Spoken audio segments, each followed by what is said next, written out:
آله وصحبه وقرابته وذريته أجمعين والتابعين والأولياء والشهداء والصالحين خصوصا للإمام قطب المقام سلطان الأولياء سيد الشيخ عبد القادر الجيلاني وإلى قطب الأموال سيد الإمام أبي يزيد البستاني وإلى قطب العلوم سيد الإمام أبي حميد محمد بن محمد الغزالي سيد الشيخ محمد بن عبد الله بن مسلم سيد الشيخ محمد بن عبد الله وصلي وبارك بهذا سندنا المتصل إليه من الله الكريم يتغشاه بالرحمة والمغفرة يعلي درجات من الجنة يعد علينا وعلى أهل بيتنا وولدنا ذريتنا من بركتهم ومن بركة علومهم وأسرارهم أنوارهم ومعارفهم وكراماتهم واجعلنا من حزبهم وأمتنا بملتهم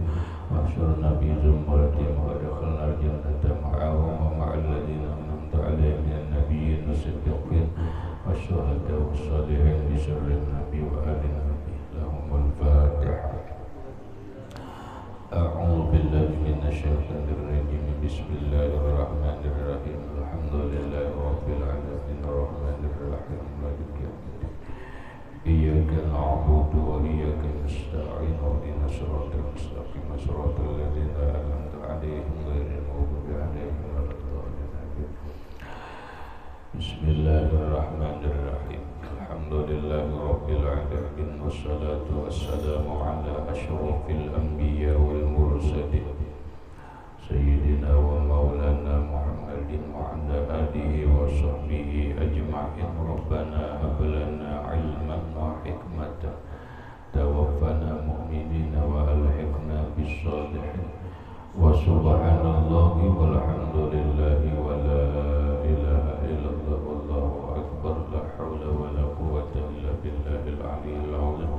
الصلاة والسلام عليك يا سيدي يا رسول الله الصلاة والسلام عليك يا سيدي يا حبيب الله.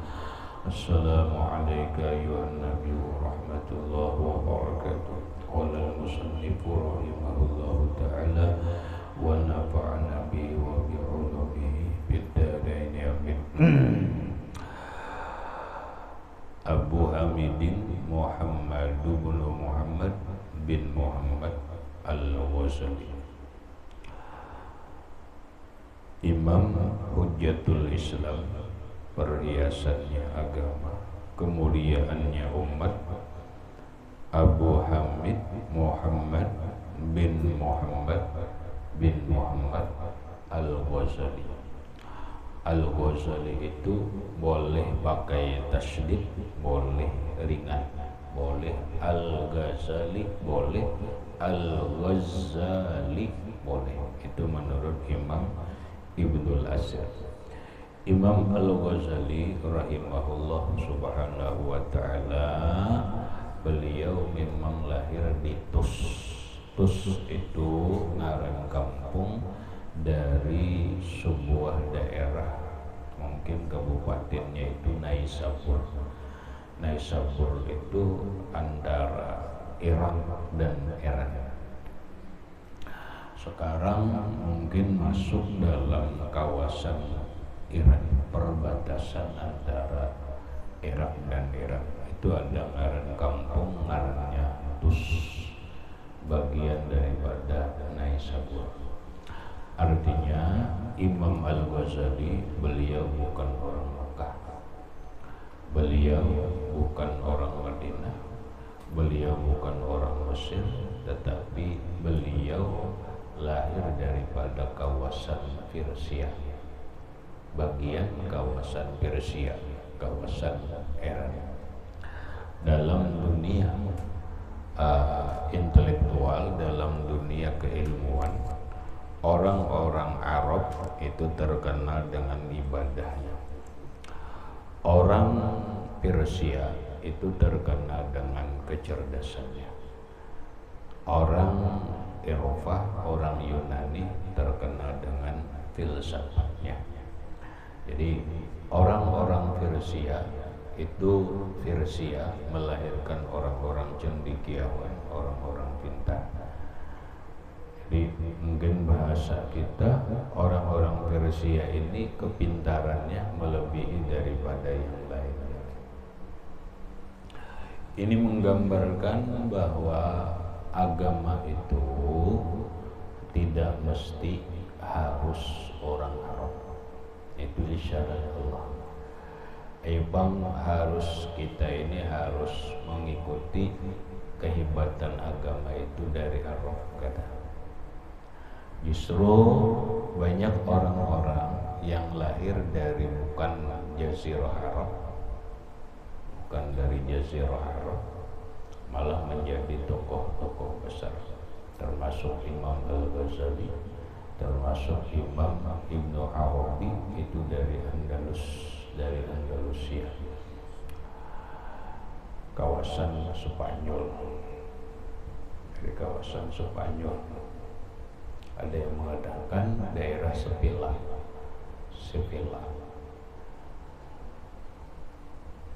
Nah, Imam Al-Ghazali Muhammad bin Muhammad, beliau lahir di Kampung Tus pada tahun 450 Hijriah di David. Pada tahun 450 Hijriah, berarti beliau disebut bukan ulama salaf. Masuk ulamanya adalah ulama khalaf.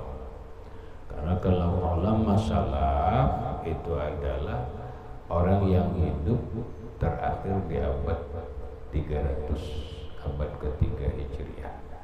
Ke atas daripada 3 Hijriah yaitu 4 Hijriah, itu bukan salaf lagi. Imam Asy'ari, Abul Hasan Al-Asy'ari, beliau lahir abad ketiga Hijriah.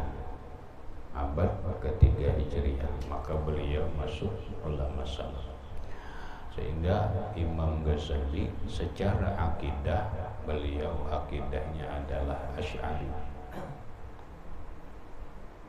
Akidahnya Asy'ari. Artinya pemahaman akidah sama dengan pemahamannya Imam Abul Hasan Al-Asy'ari, yang memakai cara atau metode dalam kajian akidah tauhid itu lewat metode atau lewat manhaj, lewat thariqahnya sifat 20. Nah, sehingga Imam Al-Ghazali radhiyallahu wa rahimahullah subhanahu wa ta'ala, beliau mengarang satu kitab dalam urusan akidah atau urusan usuluddin atau urusan ilmu tauhid, satu kitab lumayan kandal seperti Mau'izatul Mu'minin, yaitu kitab yang bernama Al-Arba'in fi Usuluddin. Mudahan kesempatannya ada, umurnya ada, kesempatannya ada, suatu saat kita belajar Al-Arba'in. Mudahan, karena sedikit agak bacaannya agak ngalih-ngalih, jadi memerlukan nahwu dan sorohnya lumayan. Ya, kalau dulu lah nahwu sorohnya dulu dimantapkan. Al-Arba'in fi Usuluddin, itu Imam Ghazali mengarang kitab dalam urusan akidah, persis sifat 20, walaupun kayak kita belajar Kifayatul Awam. Kalau kita belajar kitab Kifayatul Awam, sifat 20-nya berurutan wujud, kita pokok, kemudian dalil aklinya. Dalil aklinya ini Imam Ghazali kada itu, tapi tetap pembahasannya kada keluar daripada sifat 20. Jadi Imam Al-Ghazali itu dalam hal fiqih beliau ikut mazhab Syafi'i, dalam hal akidah beliau ikut mazhabnya Imam Asy'ari yang disebut dengan Asy'ariyun. 450 Hijriah Imam Al-Ghazali lahir dan beliau meninggal pada hari Senin di waktu subuh. Pada hari Senin di waktu subuh 14 Jumadil Akhir 14 Jumadil Akhir tahun 505 Hijriah. Maka umur Imam Al-Ghazali itu kurang lebih 55 tahun, kada sampai 60. Umur yang sangat masih muda, 55 tahun berumur beliau meninggal dunia dengan banyak mengarang kitab, dengan pangkat yang tinggi dan seterusnya. Ini ada diceritakan oleh Imam Ibnul Jauzi Abdurrahman As-Sawji dalam kitab beliau yang bernama As-Sabat Indal Mamat. Imam Ibnul Jauzi ini muridnya Syekh Abdul Qadir Jailani radhiyallahu anhu, hidup di bawah daripada Imam Al-Ghazali. Nah, beliau mengarang kitab As-Sabat Indal Mamat menceritakan tentang Imam Al-Ghazali. Walaupun Imam Ibnul Jauzi ini muridnya Syekh Abdul Qadir Jailani dan beliau agak sedikit menentang Imam Al-Ghazali, bahasa orang sekarang berbeda pendapat, tapi bukan mencela. Berbeda pendapat dalam pandangan ketasawufan berkaitan dengan kitab Ihya Ulumuddin. Maka Imam Ibnul Jauzi mengarang sebuah kitab yang berjudul Talbisu Iblis. Itu bahasa orang ini mengeritik secara keilmuan apa yang ada di dalam kitab Ihya Ulumuddin, dikritik oleh Imam Ibnul Jauzi. Kitabnya bernama Talbisu Iblis. Imam Ibnul Jauzi dalam kitab As-Sabat Indal Mamat beliau menceritakan tentang Imam Al-Ghazali, wafatnya Imam Al-Ghazali. Qala Ahmad akhul Ghazali. Imam Al-Ghazali baisi ading bernama Imam Ahmad Al-Ghazali. Imam Ahmad Al-Ghazali bercerita, ketika hari Senin di waktu subuh Imam Al-Ghazali berwudu. Setelah berwudu, beliau sembahyang. Setelah sembahyang, beliau minta ambilkan kapan, lalu memakai kapan, menciumnya dan meletakkan kapan tersebut di antara dua mata beliau, lalu mengucap sam'an wa ta'atan lidukhul alal malik. Dengan kata lain, Sidin sudah tahu bahwa beliau menghadapi kematian. Sudah bersiap berwudu, sembahyang, kain kapan diandah, sam'an wa ta'atan, Tuhan ulun menurut dia. Ulun masih aja menurut apa kehendakmu karena ingin masuk ke dalam istananya Allah Subhanahu wa ta'ala. Lalu Imam Al-Ghazali membujurakan batis Sidin menghadapi belat. Setelah itu inna lillahi wa inna ilaihi raji'un. Ada yang mengomentari bahwa la yakrahuhu illa hasidun aw zindikun. Orang yang benci dengan Imam Al-Ghazali itu adalah orang fasik, orang yang iri dengki. Orang yang benci dengan Imam Ghazali itu adalah orang zindik. Orang yang benci dengan Imam Al-Ghazali atau mencela Imam Ghazali itu adalah orang yang di hatinya ada keraguan. Orang yang mencela Imam Al-Ghazali, maka orang itu adalah keluar dari jalan yang benar. Masalah kehebatan Imam Al-Ghazali ini banyak ulama mengarang kitab. Banyak para sadatul asyraf, sadatul habaib, tokoh-tokoh habaib memuji Imam Al-Ghazali. Di antaranya adalah Habib Abdullah bin Abi Bakrin Al-Idrusil Akbar dalam kitab Syarah Ainiyah.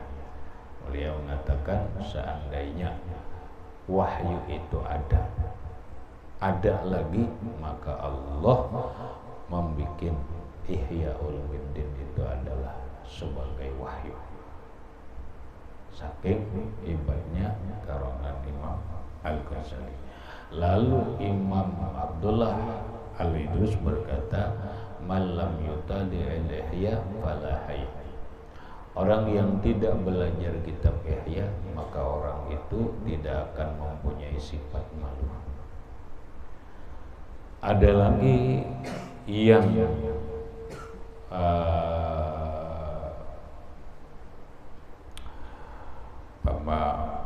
membuka kehebatannya Imam Al-Ghazali atau memuji Imam Al-Ghazali, yaitu Imam Abul Hasan Asy-Syadzili. Imam Abul Hasan Asy-Syadzili berkata, man kanat indallahi lahu hajatun. Siapa yang ada di sisi Allah Subhanahu wa taala hajat, falyatawassal bil wasali. Hendaklah bertawassul lawan Imam Al-Ghazali. Siapa yang ada hajat kepada Allah, maka bertawassullah kepada Imam Al-Ghazali, maka hajatnya akan dikabul oleh Allah Subhanahu wa ta'ala. Berkaitan dengan biografi bahasa orang ini, berkaitan dengan tarjamahnya dalam kitab Imam Al-Ghazali, ada bagus menukar kitab yang bernama Al-Munqizu Minadh-Dhalal. Al-Munqizu Minadh-Dhalal itu kitab karangan Imam Al-Ghazali sendiri. Sidin menceritakan tentang perjalanan hidup Sidin sendiri. Ada bagus ditaklik kitab ini, ditaklik atau kadang-kadang dikomentari, judulnya tetap Al-Munqizu Minadh-Dhalal, tetapi ditaklik kadang disyarah oleh Syekh Abdul Halim Mahmud. Syekh Abdul Halim Mahmud mengarang kitab sebagai ta'liq daripada kitab Al-Munqizu Minadh-Dhalal. Apa-apa yang perlu dijelaskan, maka disitulah Syekh Abdul Halim Mahmud mentaklik atau menjelaskan kitab Al-Munqizu Minadh-Dhalal. Masih banyak ulama yang memuji, mengarang kitab berkaitan dengan Imam Al-Ghazali rahimahullah subhanahu wa ta'ala. Namun sayangnya Imam Al-Ghazali tidak mempunyai anak laki-laki, sehingga secara generasi zurriyat beliau tidak ada. Kalau memang zurriyat diambil dari laki-laki. Imam Al-Ghazali hanya punya anak bini-bini beberapa orang.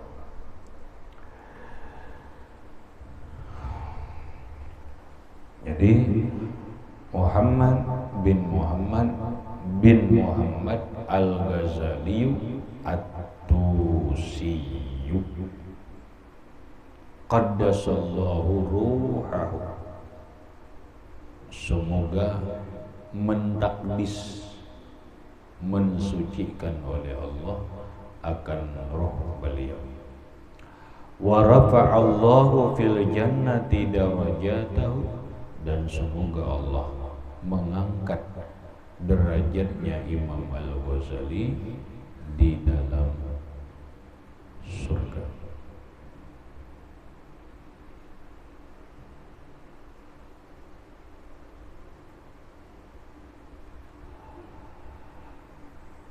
Kata Syekh Abdul Malik yang lewat, beliau berkata, haza kitab al-mukhtasar, ini kitab yang ringkas. Ini kitab yang ringkas. Kitab Minhajul Abidin itu bukan kitab kandal, tapi kitab tipis ya, berarti mukhtasar. Maqalla lafzuhu wa kasura ma'na. Mengatakan mukhtasar, ialah mukhtasar. Lalu ada kitab mukhtasar jiddan, tipis banget, ringkas banget tapi penuh makna. Arti mukhtasar gitu, kalau yang lewat mukhtasar itu maqalla lafzuhu wa kasura ma'na, itu mukhtasar. Kitab yang ringkas, sedikit saja, tipis tapi banyak luas maknanya. Maka kitab Minhajul Abidin ini masuk kitab mukhtasar. Kadang kandal tuh ada tipis ya. Namun kitab Minhajul Abidin ini kitab yang terakhir yang dikarang oleh Imam Al-Ghazali rahimahullahu ta'ala, wa huwa akhiru kitabin sannafa. Kitab Minhajul Abidin ini yaitu kitab yang terakhir yang disusun, yang dikarang oleh Imam Al-Ghazali rahimahullahu subhanahu wa ta'ala. Berangkat dari kitab Minhajul Abidin inilah pondok kita dingarani Minhajul Abidin. Dari awal hanya mengambil berkah Imam Al-Ghazali rahimahullah subhanahu wa ta'ala. Minhajul Abidin artinya jalan. Minhaj itu jalan, atau manhaj sama pada jalan. Minhajut tulab, manhajut tulab. Ada orang ini yang manhaj salaf, manhaj ini itu jalan.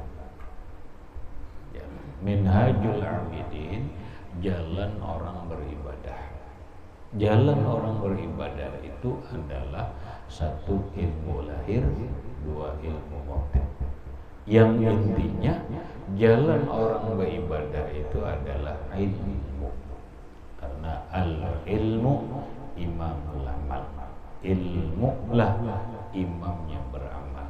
Tapi ini jalannya abid, jalan orang beribadah. Nah, sehingga di dalamnya kadang membahas pokok ibadah, kadang ini jalan beribadahnya, bukan membahas masalah ibadah. Paham deh? Kalau membahas masalah ibadah itu masalah fikih. Fikih itu kan ada masalah ibadah, masalah muamalah, masalah munakahah, masalah apa? Hudud. Kan gitu aja. Kalau kita belajar fikih simpulnya itu aja. Ibadah, muamalah, munakahah, hudud.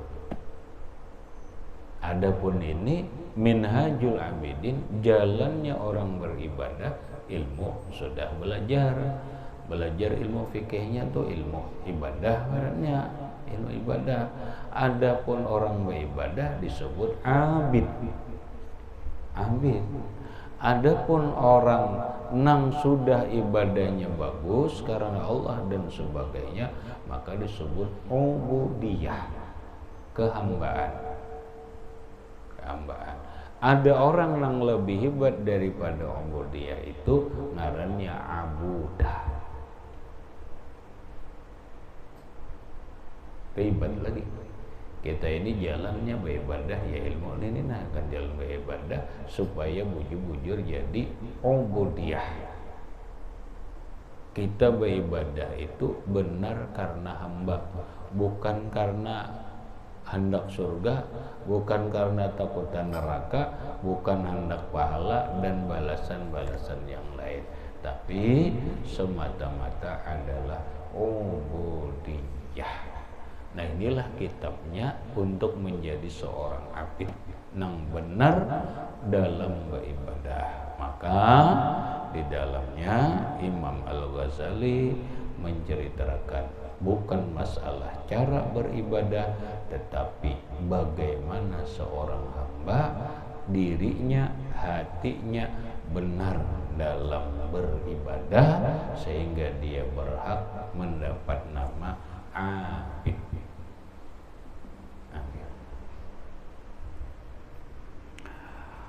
Walam yastamlihi minhu illa khawasu ashabihi.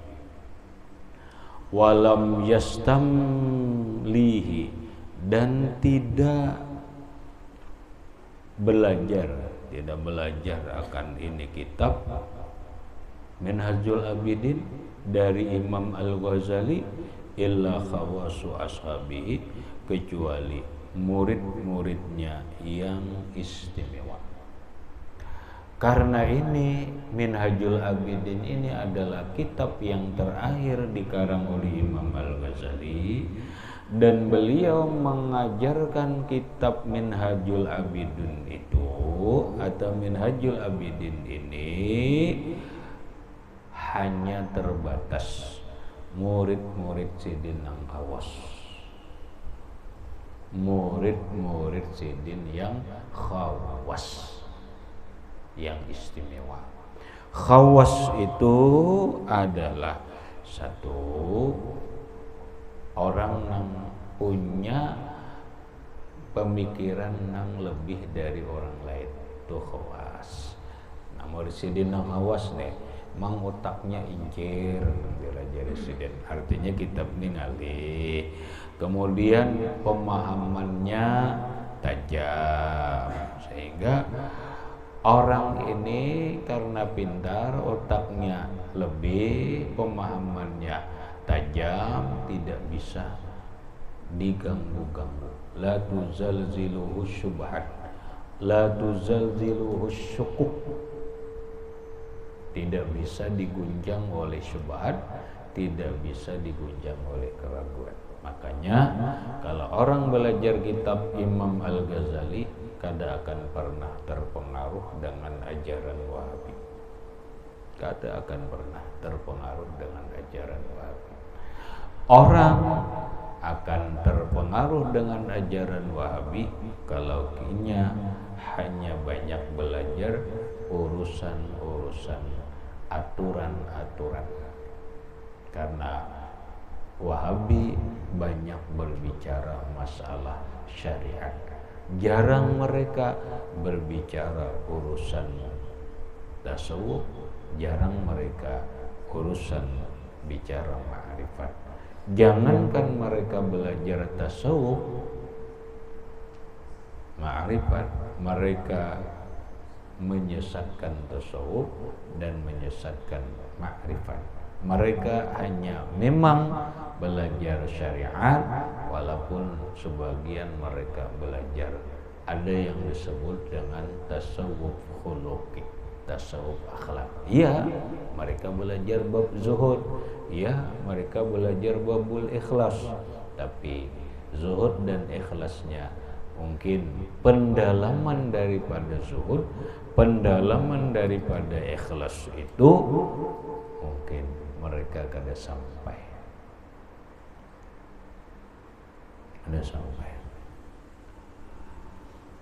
Jadi alhamdulillah kita kawa mempelajari kitab ini, setidaknya bertabarruk mengambil berkah dengan Al-Imamul Ghazali rahimahullahu subhanahu wa ta'ala. Kemudian wa huwa alhamdulillahil malikil hakimil jawad, masuk kepada kitab Minhajul Abidinnya, alhamdulillah al malikil hakimil jawad ila akhirih, wallahu subhanahu wa ta'ala a'lam. Al-Fatihah.